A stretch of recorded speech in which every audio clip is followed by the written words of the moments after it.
Hello दोस्तों, आप सभी का स्वागत है आपके अपने चैनल आरजीसीए ज्ञान के ऊपर। हम लोगों ने कंपनी अकाउंट की शुरुआत कर ली थी। उसमें कुछ क्वेश्चंस की अंडरस्टैंडिंग मैंने आपको दी थी कि कैसे कंपनी अकाउंट के क्वेश्चन पूछे जाते हैं एंड इनसे ज़्यादातर जर्नल एंट्रीज के क्वेश्चन ही पूछे जाते हैं एग्जाम में।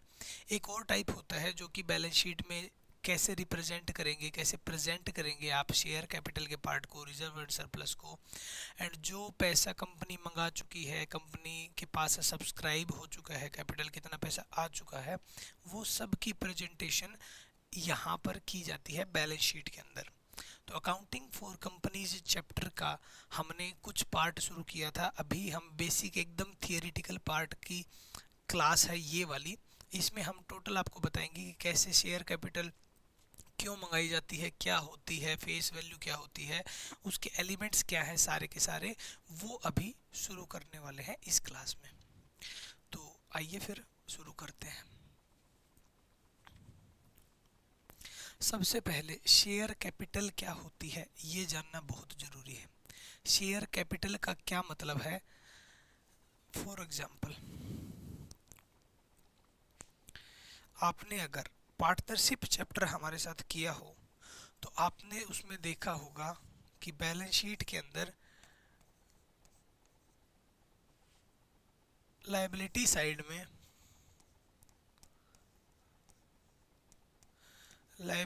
साइड में पार्टनर्स कैपिटल आता है। पार्टनर्स कैपिटल क्या होता है? जब पार्टनर्स मिलके फर्म के अंदर पैसा लगाते हैं, पैसा जोड़ते हैं, पूंजी की तरह लगाते हैं, जो पैसा वो पार्टनर की कैपिटल होती है। फर्म की ये लायबिलिटी होती है, लेकिन पार्टनर के लिए ये फर्म के अंदर एक एसेट होती है। तो पार्टनर ने जितनी कैपिटल फर्म के अंदर लगा रखी है उसी से बिजनेस की शुरुआत की जाती है। लेकिन कंपनीज के केस में पार्टनर्स नहीं होते, वहाँ पर शेयर होल्डर होते हैं। अब ये शेयर होल्डर कौन होते हैं? फॉर एग्जांपल, कंपनी शुरू की, कुछ लोगों ने मिलके, दो लोगों ने मिलके कंपनी शुरू की, लेकिन अब कंपनी को बड़ा बनाना है एंड इन लोगों के पास में इतना पैसा नहीं है कि ये कंपनी को बड़ा बना सकें। जो पैसे की रिक्वायरमेंट है वो पूरी नहीं हो पा रही है।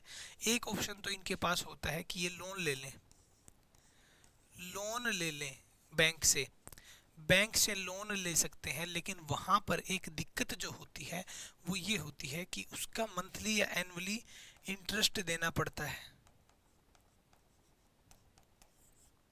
जो कि एक हैवी कॉस्ट होती है और शायद कंपनी ना भी ले इसको, ये सोचकर। तो वहां पर ये क्या कहते हैं कि हम अपना जो ओनरशिप राइट वो थोड़ा डाइल्यूट कर लेते हैं, यानी अपना शेयर किसी और को दे देते हैं कुछ परसेंट तक। जैसे पार्टनरशिप फर्म के अंदर एक पार्टनर जब आता था तो उसको प्रॉफिट्स में हिस्सा दिया जाता था। सेम एज द केस में शेयर्स के थ्रू कंपनी के अंदर हिस्सा दिया जाता है किसी पर्सन को। अब वो शेयर जिसने खरीद लिया कंपनी का, वो पर्सन कंपनी का मालिक बन जाता है उस परसेंट के लिए जितना परसेंट शेयर उसने खरीदा है। फॉर एग्जांपल, 1 लाख रुपए की शेयर कैपिटल फर्म ने इश्यू की, जिसमें से इनके प्रमोटर्स यानी जो मेन पर्सन थे जिन्होंने कंपनी शुरू की थी, उन्होंने 50,000 के रख लिए अपने पास एंड 50,000 के शेयर्स जो हैं वो पब्लिक को ऑफर कर दिए कि अगर किसी को खरीदना है, किसी को इस कंपनी के अंदर इंटरेस्ट है, किसी को ये लगता है ये कंपनी बहुत ज़्यादा अच्छा करने वाली है फ्यूचर के अंदर, तो वो इसमें इन्वेस्ट कर सकते हैं। और ये शेयर के लिए वो लोग पैसे इकट्ठे करते हैं फिर पब्लिक से। तो पब्लिक जब फिर पैसा इन्वेस्ट करती है, जितना पैसा वो इन्वेस्ट करती है उतना परसेंट, उतने शेयर्स, इनको यूनिट्स में तोड़ा जाता है। शेयर्स जो होते हैं इनको यूनिट्स के अंदर तोड़ा जाता है, परसेंटेज नहीं किया जाता, बस परसेंटेज तो कैलकुलेट करने के लिए समझ में आ जाता है कि इतना परसेंट शेयर उस पर्सन के पास में है।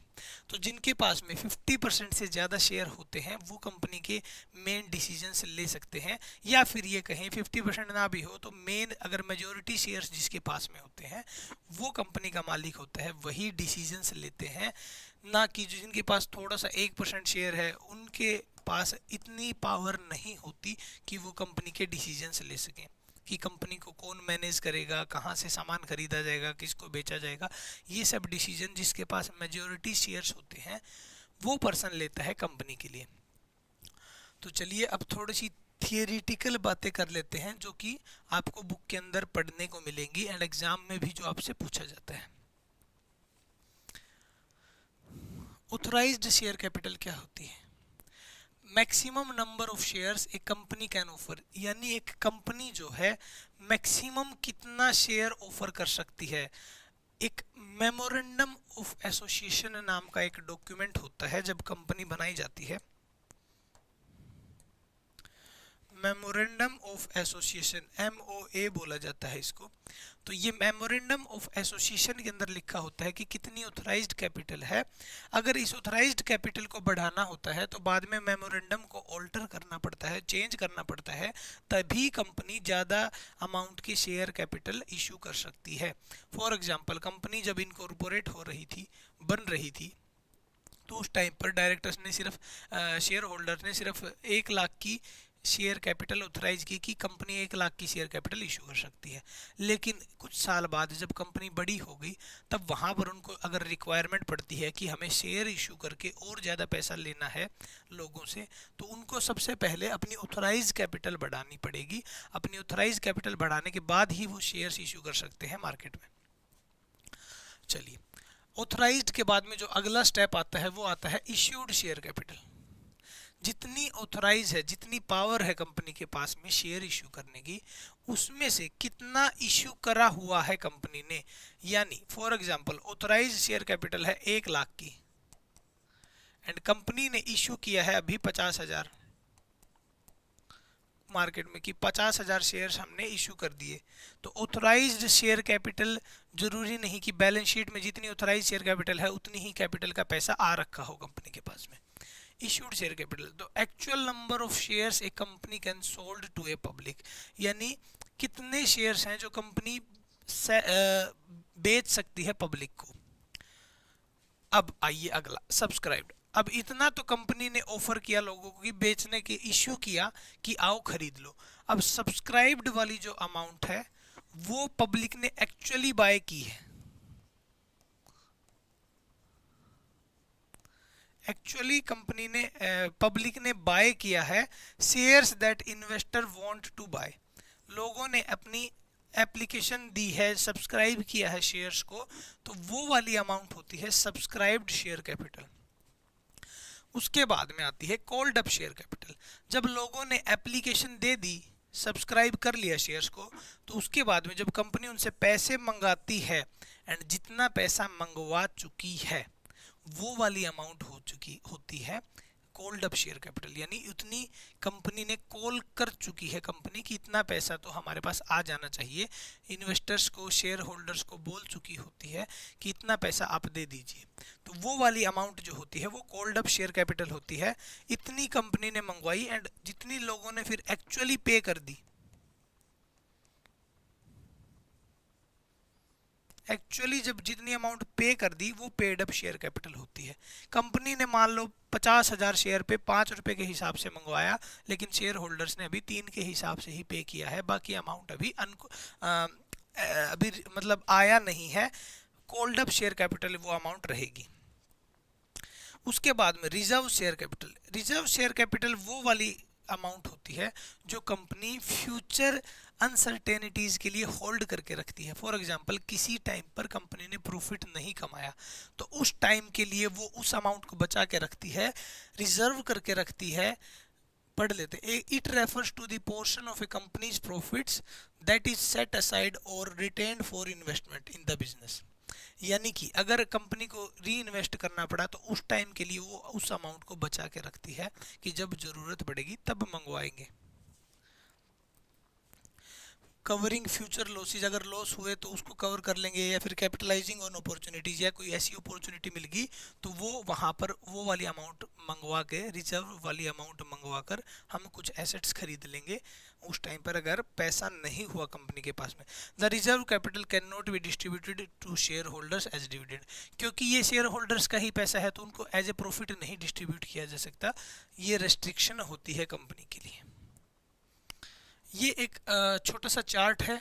आइए, इश्यूड कैपिटल, सबसे पहले ऑथराइज कैपिटल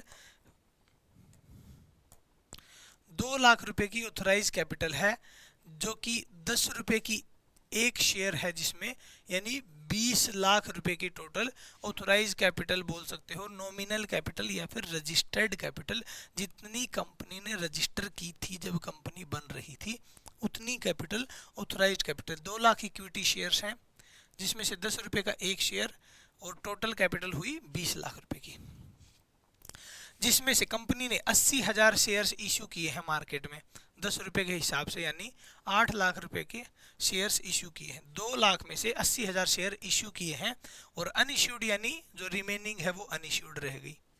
अब चलिए इसी का अब आगे चलता जाएगा चार्ट, जो कि कंपनी ने ऑफर कर दी, उसमें से 60,000 शेयर लोगों ने सब्सक्राइब कर लिए, जिसमें से 10 रुपये उन्होंने, जिसकी फेस वैल्यू है, एंड इशूड में से 80,000 में से 60,000 तो सब्सक्राइब कर लिया लोगों ने, 20,000 अनसब्सक्राइब्ड कैपिटल रह गई। तो जो सब्सक्राइब्ड कैपिटल है उसमें से कंपनी ने 5 रुपये के हिसाब से मंगवाया था पैसा, और 4 रुपये अभी नहीं मंगवाया है, और 1 रुपया कहा है कि रिजर्व कैपिटल का पार्ट हम इसको रखने वाले हैं, जब जरूरत होगी तभी मंगवाएंगे। तो अब कोल्ड अप कैपिटल में से जितना 5 रुपया मंगवाया, तो अगर 55,000 शेयर्स ने 5 के हिसाब से पूरा पे कर दिया, एंड 5,000 शेयर्स ने अभी नहीं पे किया, तो जिन्होंने नहीं पे किया वो कॉल इन एरियर्स के तौर पर रह जाता है, यानी ये पैसा अभी आया नहीं है, आना पेंडिंग है। एरियर्स उसी को बोला जाता है जो अभी नहीं आया है। Basic concepts, face value of shares. Face value क्या होती है, यानी कि जो एक्चुअल वैल्यू है शेयर की, जिस प्राइस पर वो इश्यू किया गया था। फॉर एग्जांपल, हमारे एग्जांपल में 10 रुपए की फेस वैल्यू थी, 2 लाख शेयर सब्सक्राइब्ड कैपिटल थी, जिसमें से हर एक शेयर की वैल्यू 10 रुपये थी, तो वो फेस वैल्यू होती है शेयर की। एक्चुअल वैल्यू जो होती है शेयर की, original price of a single share, जब तक इसकी मार्केट में वैल्यू बढ़ नहीं जाती, यानी जिस टाइम पर सिर्फ इशू ही किया है, कंपनी की कोई गुडविल नहीं है मार्केट के अंदर, कोई ऐसा प्रोजेक्ट उनके हाथ नहीं लगा है जिससे उनकी शेयर प्राइस बढ़ जाए, तो तब तक उसकी शेयर वैल्यू फेस वैल्यू पे ही ट्रेड करती है। और ये मेनली अनलिस्टेड कंपनीज के केस में होता है। लिस्टेड कंपनी के केस में मार्केट फोर्सेस डिराइव करते हैं फेस वैल्यू को, सॉरी फेस वैल्यू को नहीं, जो मार्केट वैल्यू को। फेस वैल्यू सेम ही रहेगी हमेशा। Issue of shares in lump sum, lump sum में issue of share in lump sum, it means shares are sold to investors who make one single payment for the entire share। lump sum word का मतलब ही ये है कि एक ही बार में पूरा का पूरा पैसा दे दिया गया। तो जब शेयर इशू किया जाता है कंपनी के द्वारा, तो जब शेयर होल्डर्स लमसम पेमेंट करते हैं, यानी एक ही बार में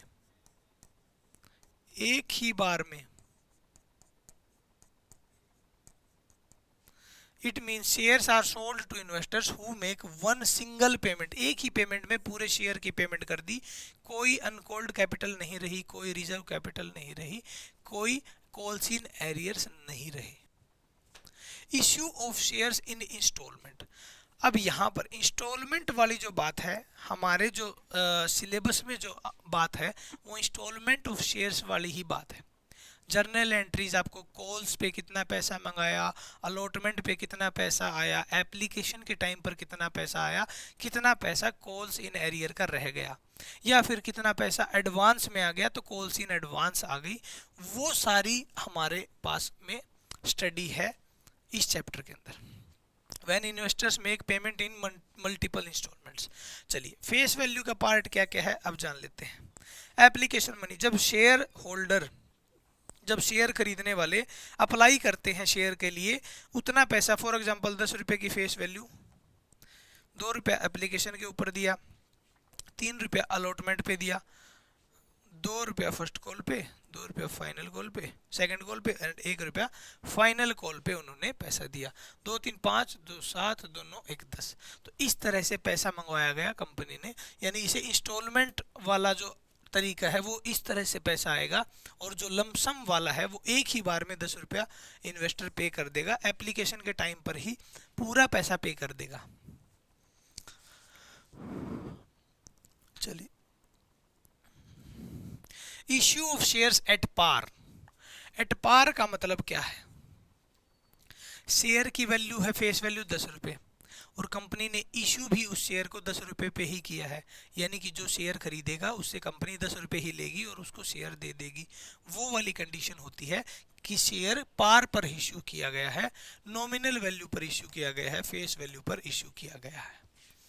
चलिए, प्रीमियम पर जब इशू किया जाता है तो 10 रुपये का शेयर है, 15 अगर कंपनी ले रही है तो उसको शेयर तो 10 रुपये का ही मिलेगा, कंपनी के पास में 5 रुपया जो है वो प्रीमियम की तरह आएगा, प्रीमियम के तौर पर 5 रुपया आएगा। तो शेयर्स प्रीमियम पर भी इशू किए जाते हैं। कुछ प्रीमियम कंपनीज जो हैं जो मानती है कि हमारा शेयर की डिमांड ज़्यादा रहेगी मार्केट में, तो वो शेयर्स को प्रीमियम पर इशू करती हैं। प्रीमियम पर इशू करने का मतलब है कि जो फेस वैल्यू है उससे कितना अमाउंट ज़्यादा लिया जा रहा है, तो जितना ज़्यादा लिया जा रहा है वो अमाउंट प्रीमियम के तौर पर आएगा कंपनी के पास में। Issue of shares at a discount. Companies Act prohibited this, but only with exception. Sweat equity share. ईसोप्स बोला जाता है इनको, स्वेट इक्विटी शेयर बोला जाता है। जब कंपनीज डिस्काउंट पर शेयर इशू करती हैं तो ये शेयर पब्लिक को कभी भी इशू नहीं किया जा सकता है। ये सिर्फ और सिर्फ जो एम्प्लॉयज़ हैं उन्हीं को इशू किया जा सकता है। एम्प्लॉय स्टॉक ऑप्शंस इनको बोला जाता है, ईसोप्स या फिर स्वेट इक्विटी शेयर्स। यानी जो लोग कंपनी के लिए स्वेट पसीना बहाते हैं उनके लिए जो इक्विटी दी जाती है उन्हीं को स्वेट इक्विटी शेयर से बोला जाता है। यानी जो एम्प्लॉई, फॉर एग्जांपल कंपनी ये वाला शेयर्स कैसे इशू करती है, वो कंडीशन रख देती हैं, जब कोई एम्प्लॉई आता है तो उनके पैकेज में इंक्लूड कर देती है ये वाली अमाउंट कि इतना पैसा आप अगर रुके रहे यहाँ पर तो इतना पैसा आपको इक्विटी के तौर पर मिलेगा। अगर आपने 3 साल पूरा कर दिया तो हमारे जो शेयर की वैल्यू मार्केट में इतनी है, फॉर एग्जांपल 100 रुपीज़ है, हम आपको वो 50 रुपीज़ में आज दे रहे हैं, लेकिन आप उनको मार्केट में अगर सेल करना चाहते हो तो 3 साल के बाद ही कर सकोगे। तो जो लोग 3 साल तक कंपनी के साथ रुकेंगे उन्हीं को ये शेयर इशू होगा। तो वो है shares at discount. Calls in arrears, यानी जो पैसा शेयर होल्डर ने पे नहीं किया, अनपेड अमाउंट, कंपनी ने मंगवा लिया पैसा बट शेयर होल्डर ने पे नहीं किया, यही वाले शेयर्स बाद में फॉरफिट किए जाते हैं, जब्त कर लिए जाते हैं, जो कि आपको आगे पढ़ने को मिलेगा इस चैप्टर के अंदर। कॉल्स इन एडवांस, कुछ लोग अच्छे भी बहुत होते हैं, पैसा एडवांस में ही दे देते हैं। शेयर होल्डर जो ये मानते हैं कि पैसा देना तो है ही तो दे दा के नक्की करो। तो चलिए फिर ये है calls in advance, payment made by share holders in advance.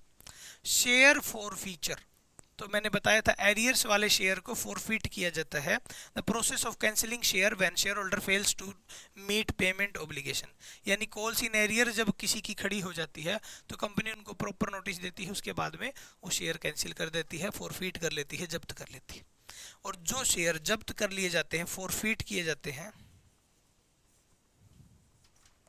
उन्हीं शेयर्स को बाद में री इशू कर दिया जाता है मार्केट में, कि कंपनी के पास जो शेयर वापसी आ गए तो वो फिर दूसरे किसी इन्वेस्टर को ऑफर कर देती है कि अगर आप खरीदना चाहते हैं तो ये शेयर हमारे पास है, इसे खरीद लीजिए। तो ये है फॉरफिटेड शेयर को दोबारा री इशू कर दिया जाता है। तो ये थे कंपनी अकाउंट की बेसिक टर्म्स। अब इन्हीं से रिलेटेड सब क्वेश्चन पे क्वेश्चन हम करने वाले हैं। Calls in arrear, calls in advance जो मेन टॉपिक है, उसके बाद में फॉरफीचर एंड री इशू, और उसके बाद में अगला जो चैप्टर आएगा वो आएगा डिबेंचर वाला। तो डिबेंचर से पहले सिर्फ इक्विटी शेयर चलेगा, इसको अच्छे से करना है। इसके अगली क्लास जो है वो क्वेश्चन बेस्ड होगी। जितना टॉपिक हमने अभी थियोरेटिकल पढ़ा है सेम टू सेम अभी हम क्वेश्चंस के थ्रू समझेंगे कैसे जर्नल एंट्री पास करनी है, जब पैसा एडवांस में आ जाता है, जब प्रीमियम आता है या फिर डिस्काउंट पे इश्यू होता है तो कैसे जर्नल एंट्री पास की जाती है उन सभी शेयर्स की। ये हम अगली क्लास में जानेंगे। तो ठीक है दोस्तों, तब तक के लिए थैंक यू सो मच।